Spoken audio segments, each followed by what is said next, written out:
guys, ngayong araw ay ipapaliwanag ko kung ano ang function ng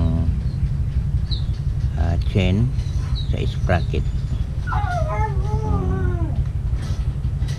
Dapat nasa maayos na pagkakalagay itong pin ng sprocket, which is itong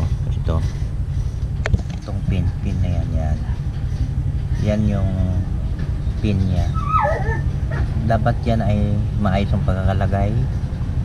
Tapos dapat nakaharap dito ang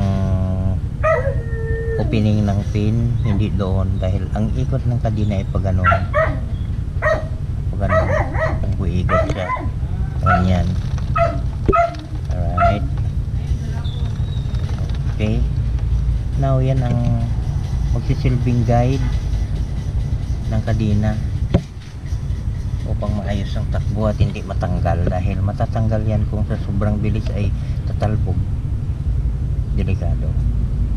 Alright.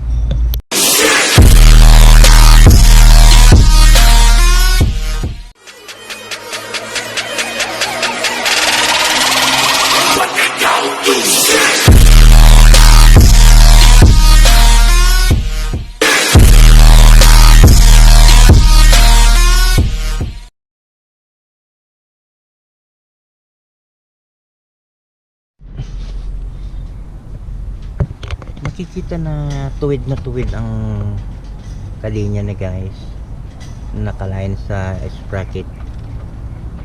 So ganyan, dapat itong rear and front sprocket ay tuwid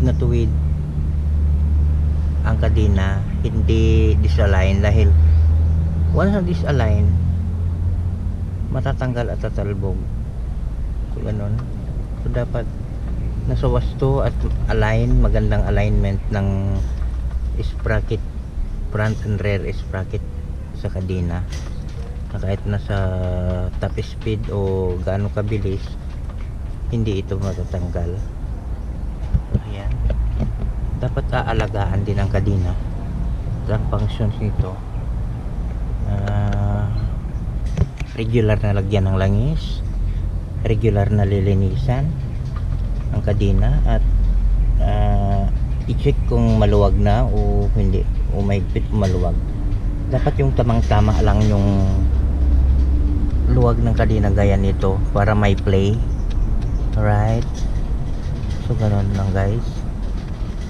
So ganun lang ang pag-aalaga ng kadena, so ganun ay hindi tatalbog itong kadena sa sprocket, dahil delikado rin, nakakadiskresya rin yun. So kaya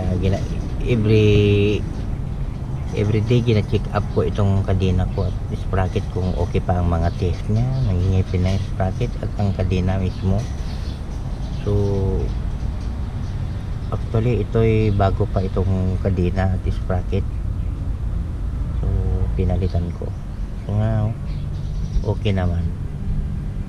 So okay, hanggang dito na lang guys. Salamat sa iyong panonood. Don't forget to like, share and subscribe my YouTube channel Red Moto.